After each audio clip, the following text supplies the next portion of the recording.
Se você tem a sua Bíblia, você pode abrir no livro de Gênesis.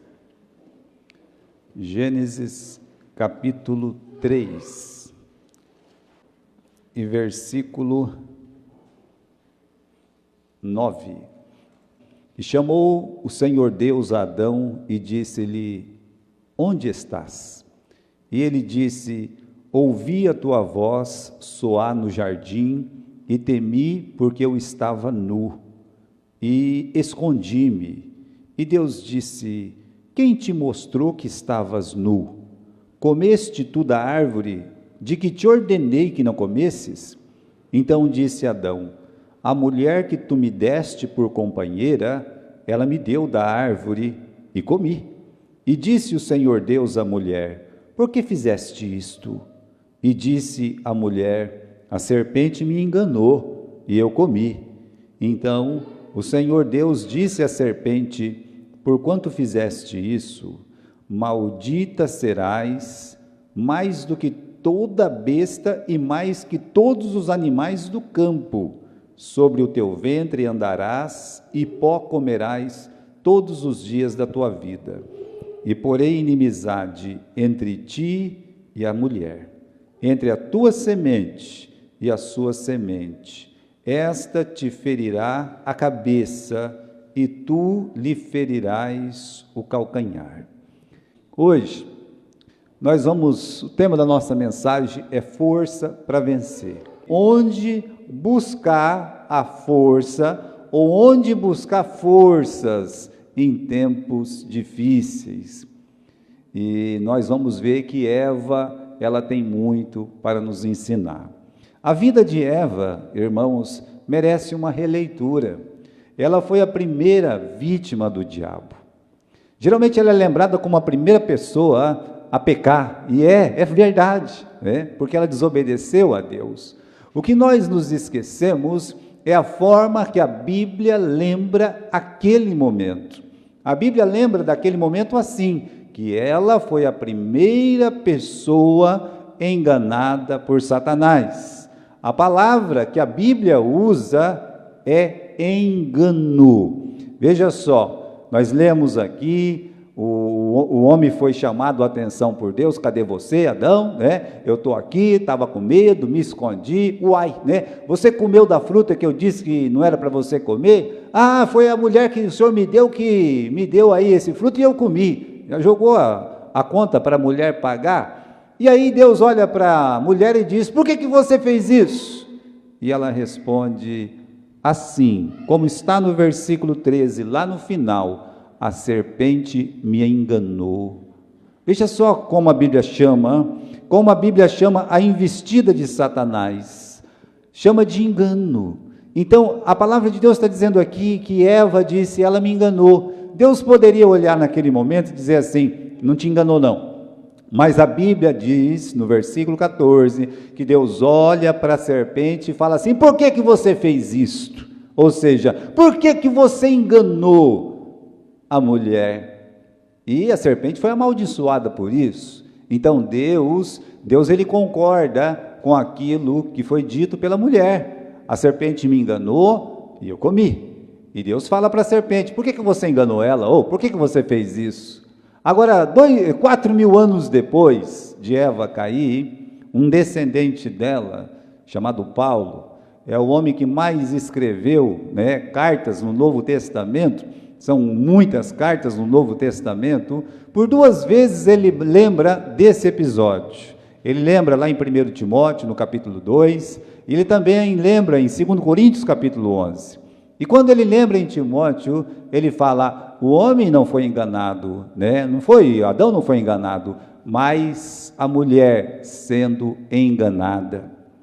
Lá em Coríntios, no capítulo 11, ele diz assim: olha, eu temo que assim como a serpente enganou a Eva com sua astúcia.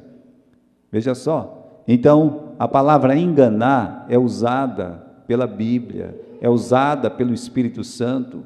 Por isso eu estou falando uma releitura sobre Eva, e a palavra que define Satanás, ou melhor, todas as ações de Satanás, seja aqui no primeiro casal, seja individualmente com as pessoas, ou seja, para as nações, a palavra que o Espírito Santo usa, seja no Velho Testamento, seja no Novo Testamento, é aquela que enganava as nações, o diabo que enganava as nações. A palavra engano aparece.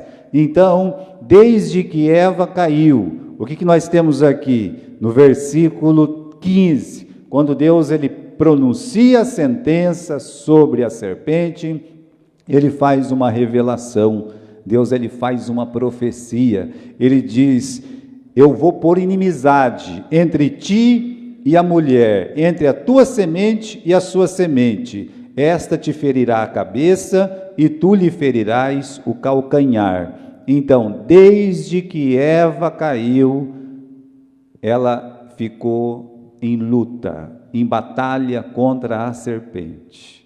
Isso não acabou. Ela morreu lutando contra a serpente, só que crendo na vitória.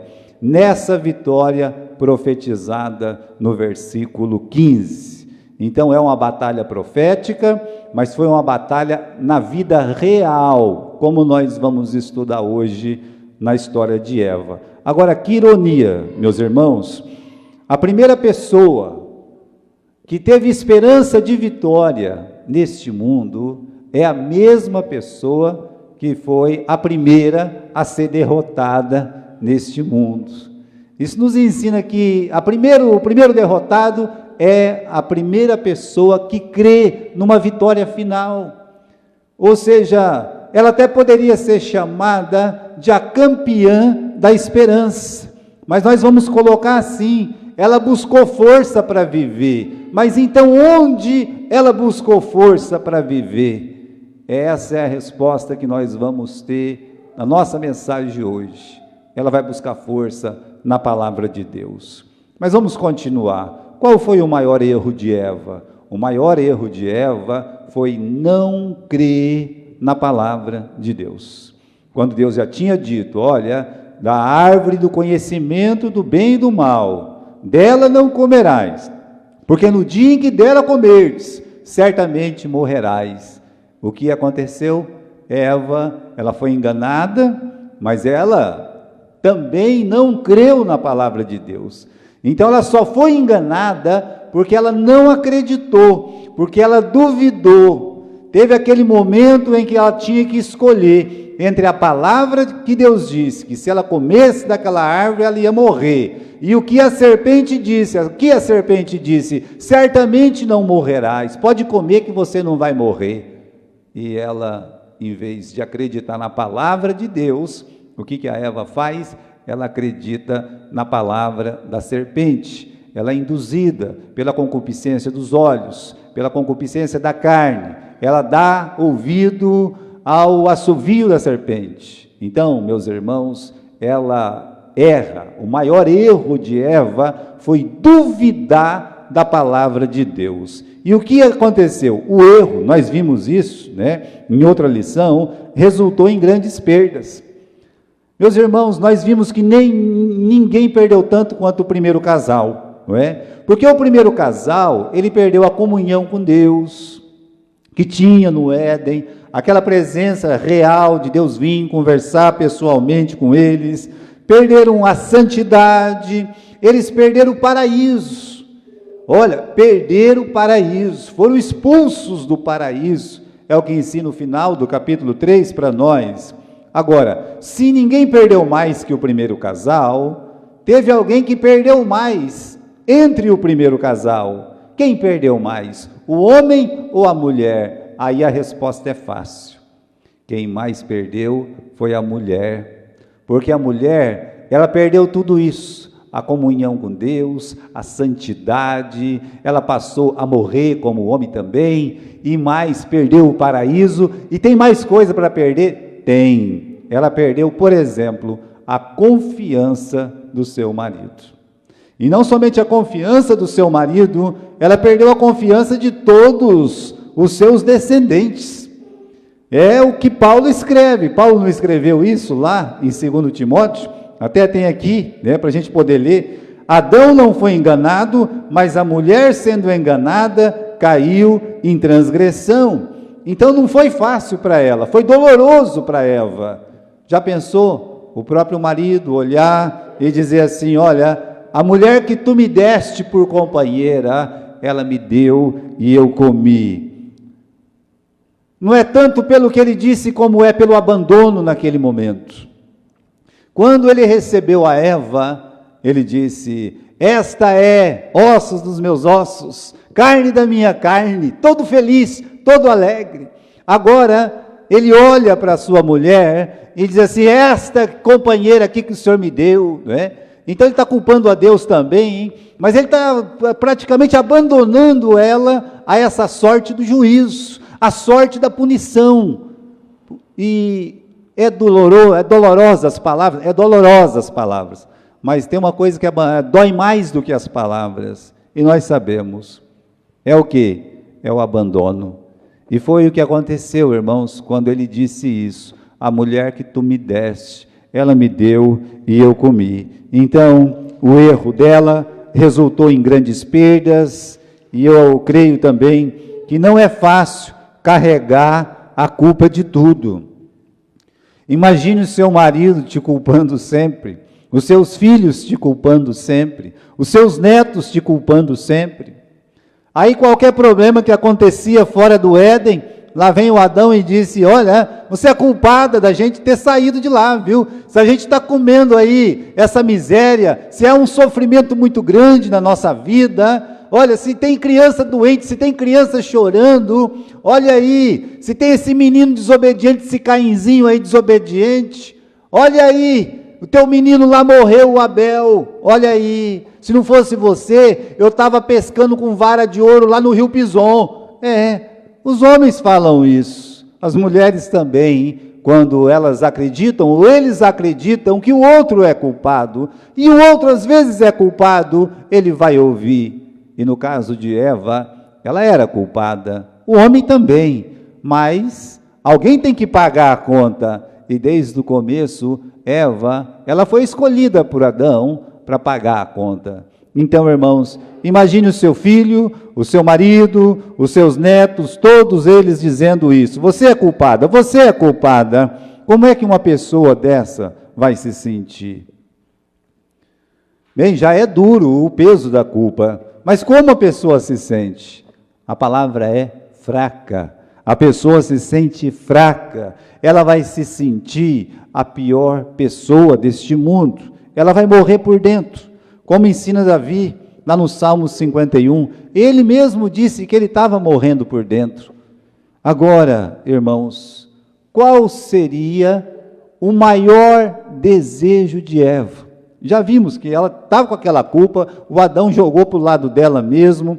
Agora, qual seria, fora do jardim do Éden, o maior desejo de Eva?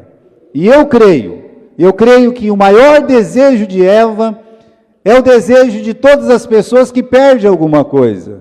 Quando eles perdem alguma coisa, quando você perde alguma coisa, não sei se acontece isso com vocês, pouco tempo atrás eu perdi a chave de uma moto. Eu não gosto de perder chave, né?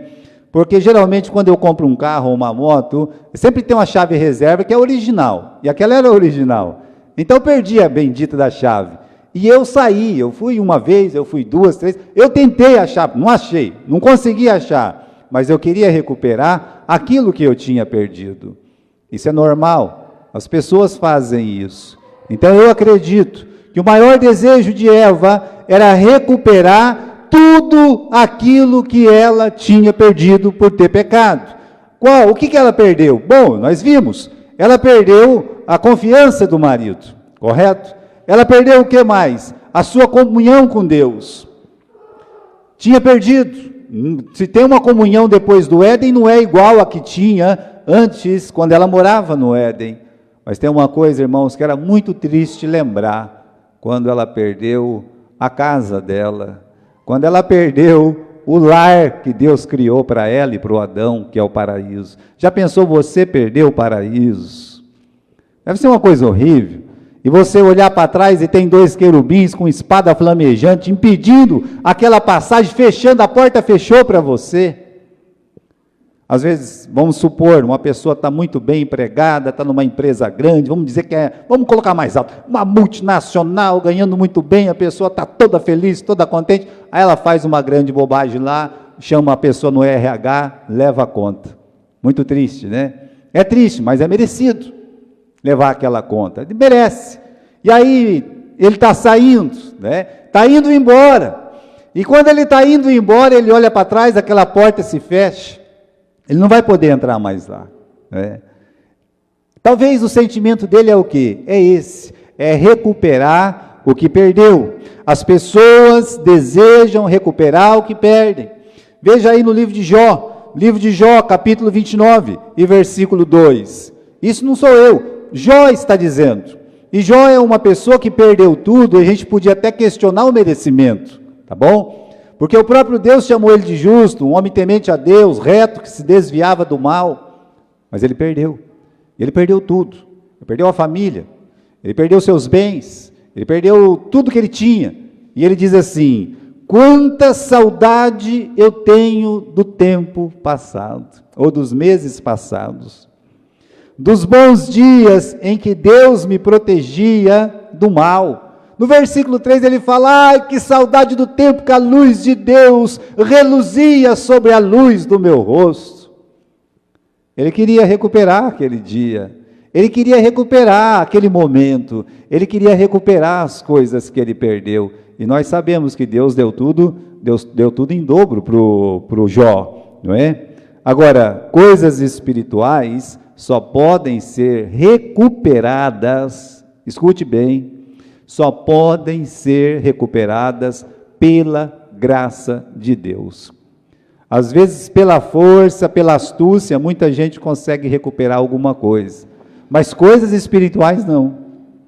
Sabe, Davi, ele está saindo da cidade, ele está expulso pelo filho dele, ele sai de cabeça baixa, ele sabe que ele realmente merece tudo aquilo, e no caminho saiu o sacerdote Zadok carregando a arca. Espera, estou chegando. Aí o rei Davi olha para trás e vê o sacerdote carregando a arca lá junto com os outros sacerdotes. Ele fala: mas o que está acontecendo, né? Não, nós vamos levar. Não, vocês não vão levar a arca, não. De jeito nenhum. A arca tem que ficar no lugar dela.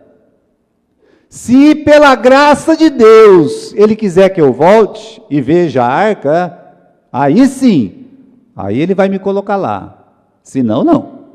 Então ele acreditava que as coisas espirituais só se recuperam pela graça de Deus. Pouco tempo depois, ele retornou para a arca, porque Deus permitiu. Então, irmãos, até o Davi, no Salmo 51, ele diz: ó meu Senhor, torna a dar-me a alegria da tua salvação. Ele tinha perdido aquela alegria da salvação, ele orou para Deus, ele disse: meu Deus, me dá de novo a alegria da tua salvação. Ele não está pedindo a salvação de novo, ele está pedindo a alegria da salvação, e Deus devolve para ele aquela alegria.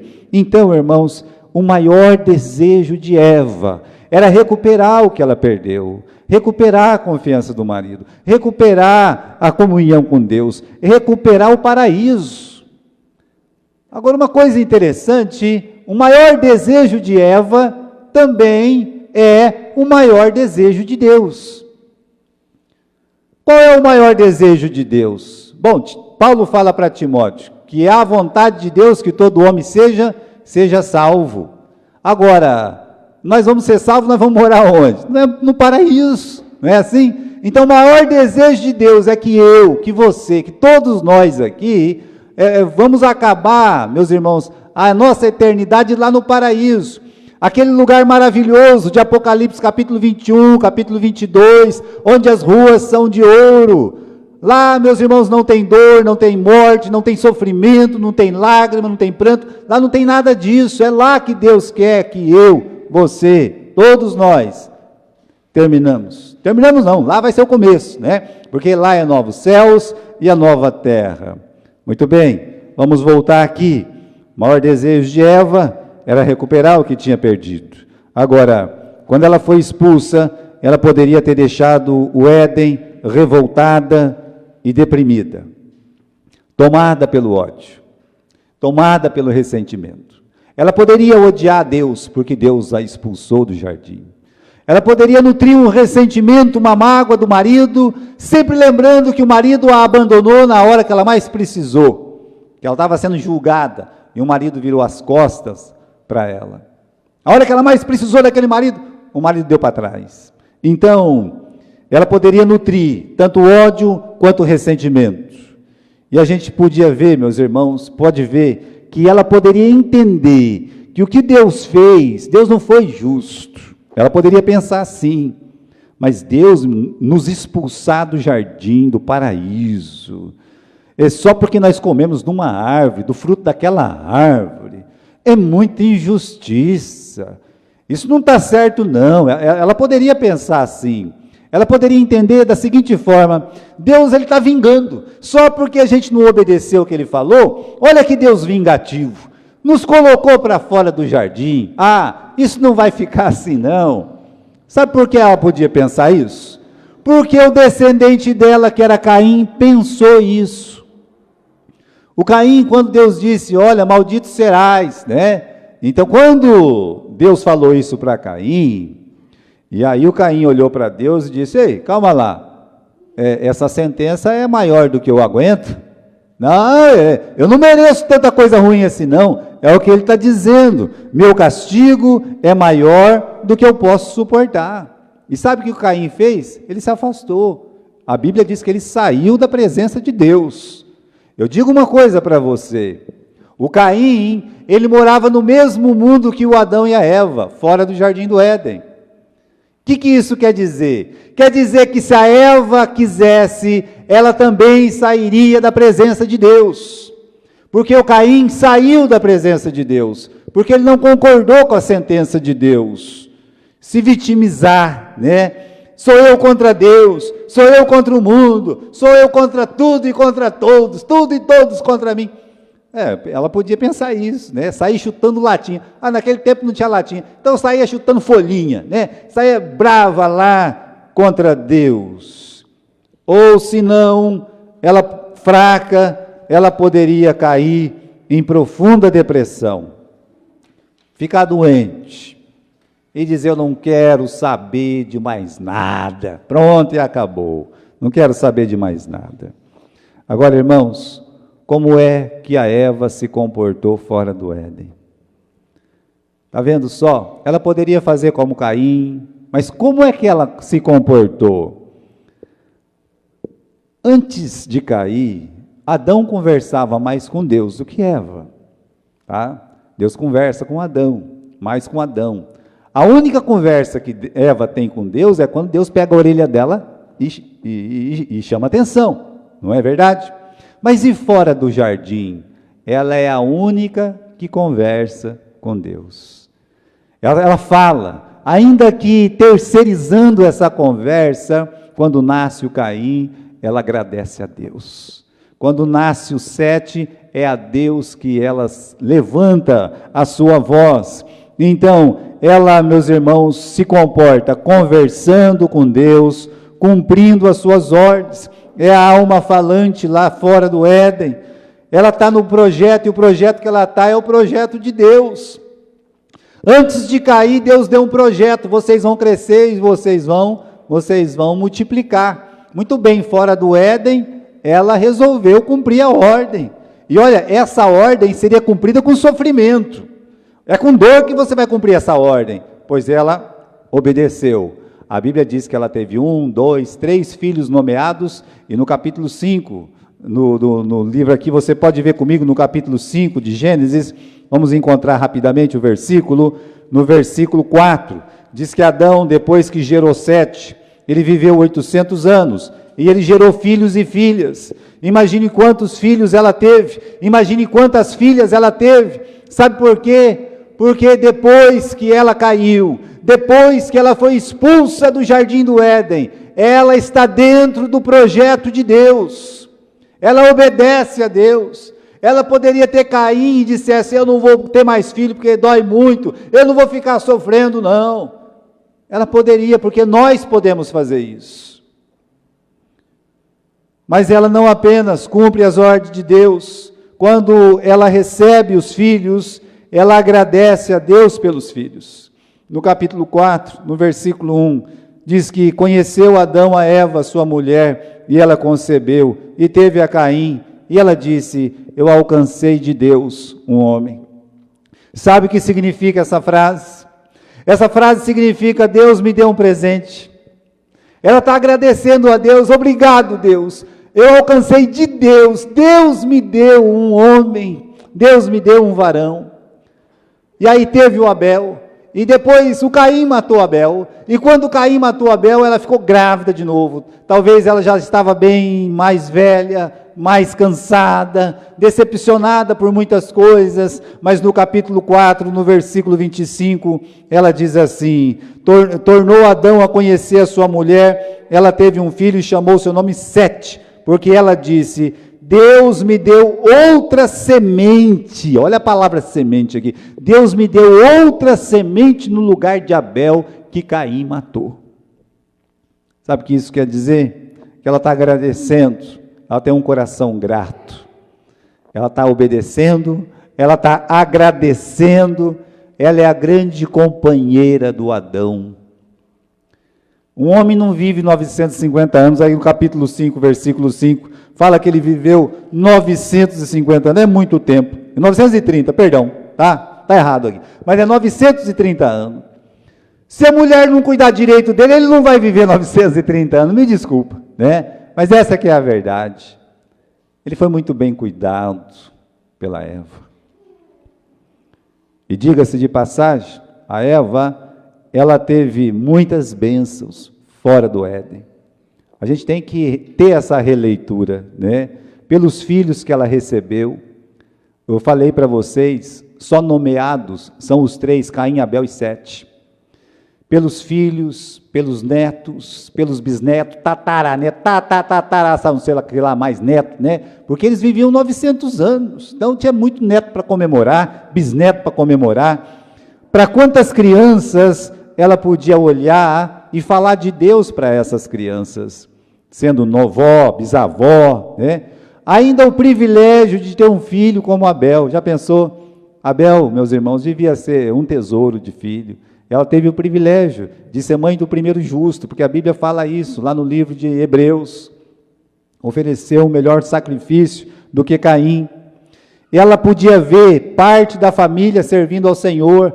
No versículo 26 do capítulo 4, diz que Sete também nasceu um filho, chamou Enos, o seu nome, e então se começou a invocar o nome do Senhor. Aqui está acontecendo cultos aqui, tá? Essa parte da família de Eva está cultuando a Deus como você está cultuando hoje. Esse Enos, provavelmente hoje ele seria um pastor, ele é um homem usado por Deus para levantar uma congregação de adoradores ao nosso Senhor, e ele, meus irmãos, inaugura esse tempo de invocar o nome do Senhor. Veja, ela está feliz porque ela está dando à luz, ela está feliz porque ela pode ver a sua descendência servindo a Deus, pelo menos parte dela. Ela pode dizer: eu sou feliz, olha como o marido chama ela, né? No capítulo 3, tem aqui o versículo, meus irmãos, capítulo 3 e versículo, vamos achar aqui rapidinho, né? Eu vou achar aqui, versículo 20, diz que Adão colocou o nome da sua mulher Eva, porque ela era a mãe de todos os viventes. Sabe o que isso quer dizer? Quer dizer o seguinte, que ele tinha que colocar o nome na mulher, né? Ele tinha que colocar. Aí quando ele colocou, ele chamou, né? Falou assim: você vai chamar Vida. Carinhosamente ele passa a chamar a esposa dele de Vida. Podia ter chamado de Morte, né? Ela que nem inaugurou esse período de morte, mas não, meus irmãos. Isso mostra que mesmo em terra, no tempo que ela viveu, ela recebeu esse carinho especial do seu marido, do Adão. Ela viu ainda que a terra não produziu só espinhos e abrolhos. Quando ela saiu do Éden, podia ter só espinhos e abrolhos. Mas ela viu que havia muitas flores, havia muitas árvores frutíferas também, como nós temos, é manga, é poncã, é laranja, tanta coisa. E tudo que Adão plantava, acabava produzindo, ainda que com suor, é batatinha, é mandioca, é tomate, tudo que ele plantava, dava. Ela podia ver os mares, os rios, os lagos, o sol, a lua, as estrelas, esse mundo lindo. Então, Eva recebeu muitas bênçãos fora do Éden. Ela tinha muito que agradecer a Deus. Mas a pergunta nossa hoje à noite é: onde Eva buscou força para vencer? Porque nós vimos, ela foi uma vitoriosa. Ela foi uma vencedora. Onde Eva buscou força para vencer? A palavra, na palavra. Buscou força na palavra. Se ela caiu porque não acreditou na palavra, então foi na palavra que ela alcançou vitória. Ela aprendeu que tudo que Deus disse era a verdade. Como assim?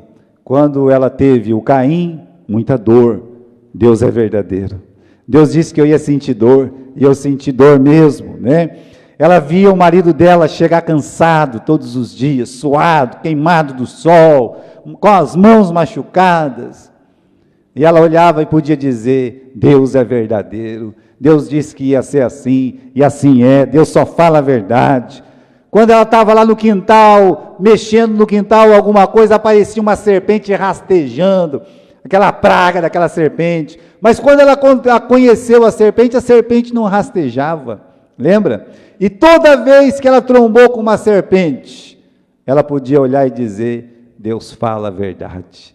Deus disse que essa praga ia rastejar, e está rastejando. Inclusive, já estou pisando na cabeça dela aqui, né? Ela viu a morte de perto, quando ela enterrou o Abel, e provavelmente viu muitos outros filhos e netos morrerem. Então ela aprendeu que Deus é verdadeiro. Ela aprendeu que a palavra de Deus é a verdade. A tua palavra é a verdade. Quem disse isso foi Jesus. A palavra de Deus é a verdade. Eva, ela creu na cena final que Deus mencionou. Voltando para o capítulo 3 e versículo 15, estamos quase terminando. No capítulo 3, versículo 15, está dito que Deus proferiu essa sentença. Mas isso não é só uma sentença, isso é uma revelação, isso é uma profecia. Capítulo 3, versículo 15: E porém inimizade entre ti e a mulher, entre a tua semente e a sua semente, esta te ferirá a cabeça, e tu lhe ferirás o calcanhar. Essa última frase. O descendente da mulher pisando na cabeça da serpente, a serpente ferindo o calcanhar do descendente da mulher. Isso aí, meus irmãos, isso é o Apocalipse, isso é a revelação da cena final, da vitória final. E Eva creu nessa revelação, é uma revelação profética de Deus. É por isso que quando nasceu Caim, no capítulo 4, versículo 1, ela disse: alcancei de Deus um varão. É por isso que no capítulo 4, versículo 25, ela diz assim: Deus me deu outra semente. Sabe por quê, irmãos? Porque quando nasceu Caim, ela pensava que era o Caim que ia pisar na cabeça da serpente. E aí o Caim matou o irmão dele. Foi uma decepção. Talvez ela pensava: talvez não vai ser o Caim, mas vai ser o Abel. Mas aí tanto o Caim quanto o Abel não era, porque o Caim matou o Abel. E ela desistiu? Não, ela teve os 7.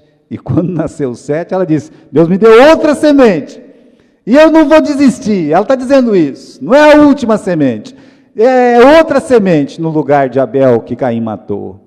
Por isso, irmãos, ela acreditava, ela pensava naquela cena final, a serpente sendo esmagada, mas não é um homem pisando numa cobra, não. Isso ela fez e outros fizeram.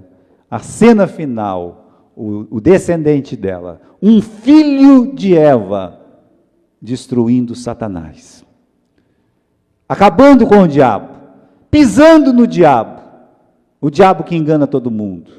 Ela acreditava, aquilo estava na mente dela, ela acreditava na vitória final. Olha, o engano da serpente resultou na expulsão do paraíso. Mas quando o seu descendente vencesse, era a volta para o paraíso. Irmãos, quem é esse descendente? Esse descendente é Jesus. Eu quero que você abra comigo lá no livro de Gálatas, no capítulo 4. Veja só, Gálatas, capítulo 4 e versículo 4. Novo Testamento. Gálatas, capítulo 4 e versículo 4. Depois de 2 Coríntios, nós temos o livro de Gálatas. O que o apóstolo Paulo diz? Vindo a plenitude dos tempos, ou seja, quando chegou o dia de cumprir a profecia. Vindo o cumprimento da profecia. É o que está dizendo aí. A plenitude dos tempos, Deus enviou seu filho é Jesus, nascido de mulher. Está vendo aí? Então, Jesus é o descendente, é o nascido de mulher. Versículo 5 diz assim, ele veio para salvar, para remir. Remir quer dizer salvar. Meus irmãos, lá em 1 Coríntios, no capítulo 15, no versículo 14, quando Paulo fala desse assunto, ele diz assim, tragada foi a morte pela vitória. Ele fala de uma vitória. Ele fala de uma vitória sobre a morte. E ele diz assim, graças a Deus que nos dá vitória por intermédio de nosso Senhor Jesus Cristo.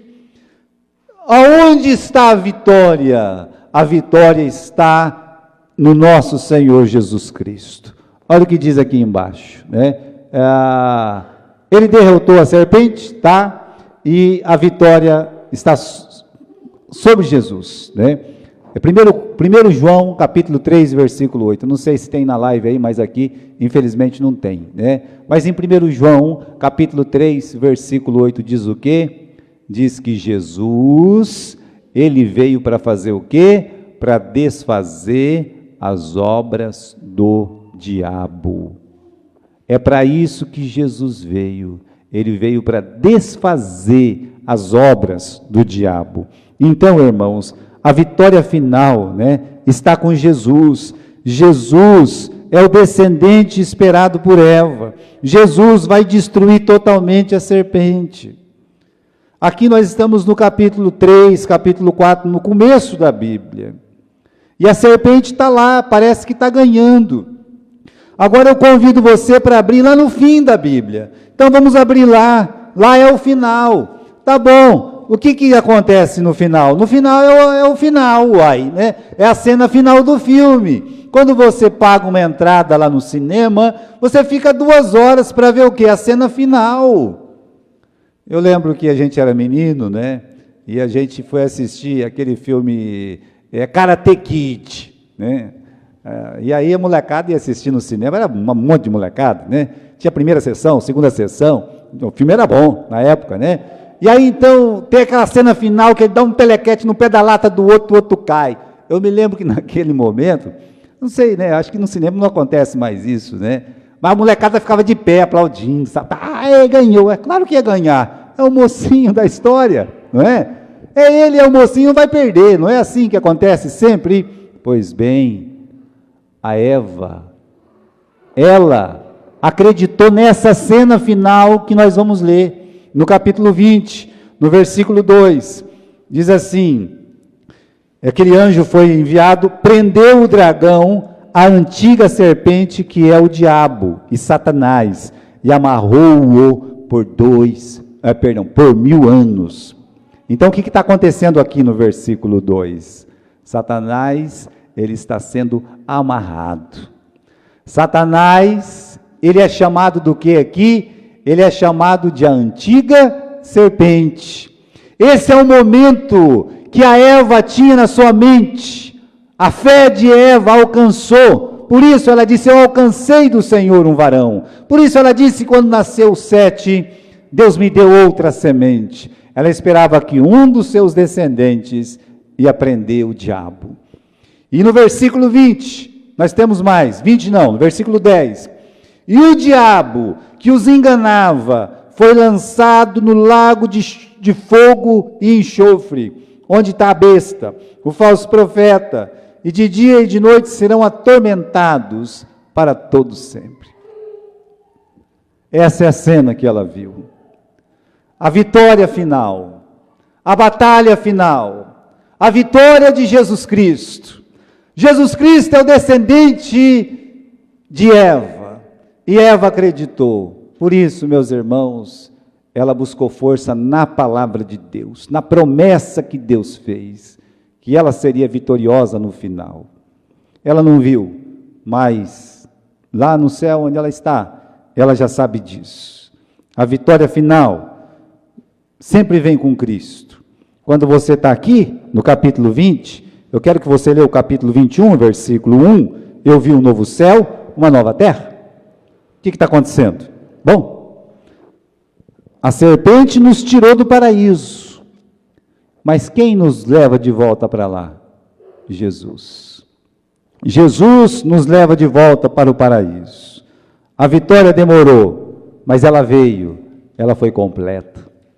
O João está lá, tadinho, chorando, ninguém pode abrir o selo, tal. Aí um anjo toca ele e diz, para de chorar, rapaz, não chora não, está aqui, né? Está aqui, o leão da tribo de Judá, ele venceu, né? Depois lá adiante fala, ele foi morto, e com o sangue dele ele comprou homem de toda a terra, de toda a língua, de toda a tribo, de toda a nação. Para de chorar. Talvez o anjo teria dito isso para Eva, se fosse a Eva chorando, para de chorar, Eva. Vai ter o leão da tribo de Judá que vai vencer, e ele vai morrer sim, mas com o sangue dele vai comprar a tua volta para o paraíso. Jesus é o caminho de volta para o paraíso. Jesus disse, eu sou o caminho, não é? Ninguém vem ao Pai senão por mim, eu sou o caminho. O caminho de volta para esse paraíso perdido é Jesus Cristo. Se você crê em Jesus, você tem a sua passagem de volta garantida para o paraíso. Crer em Jesus, você tem o direito de morar novamente com Deus. Eu lembro, os irmãos, de uma das últimas palavras de Jesus na cruz. Quando aquele ladrão, aquele bandido, aquele sujeito, aquele malfeitor, ele crê em Jesus. E ele diz assim, Senhor, lembra de mim quando estiver no teu reino. E Jesus olha para ele e diz o quê? Hoje mesmo estarás comigo no paraíso. Hoje mesmo, ou seja, a porta do paraíso foi reaberta. Porque o Filho de Deus, porque Jesus, o descendente da mulher, o descendente de Eva, ele desfez as obras do diabo lá na cruz. Força para vencer. Olha, pode acontecer as piores coisas na nossa vida. Pode acontecer o que aconteceu com Jó, a gente perder tudo. Merecida ou imerecidamente, pode acontecer. E onde é que nós vamos encontrar força para vencer? Faça como Eva, ela buscou força onde? Na palavra de Deus. Mas ela não foi a única, né? Não foi. Olha aqui, de Abraão o que se diz. Isso eu quero ler com vocês, né? Como está escrito, por pai de muitas nações te constituí, perante aquele no qual creu, a saber, Deus. Abraão creu em Deus, está dizendo. Deus que vivifica os mortos, chama as coisas que não existem como se já fosse. Aí diz que o Abraão não duvidou da promessa de Deus por incredulidade, mas foi fortificado na fé, dando glória a Deus, estando certíssimo de que o que ele tinha prometido também era poderoso para fazer.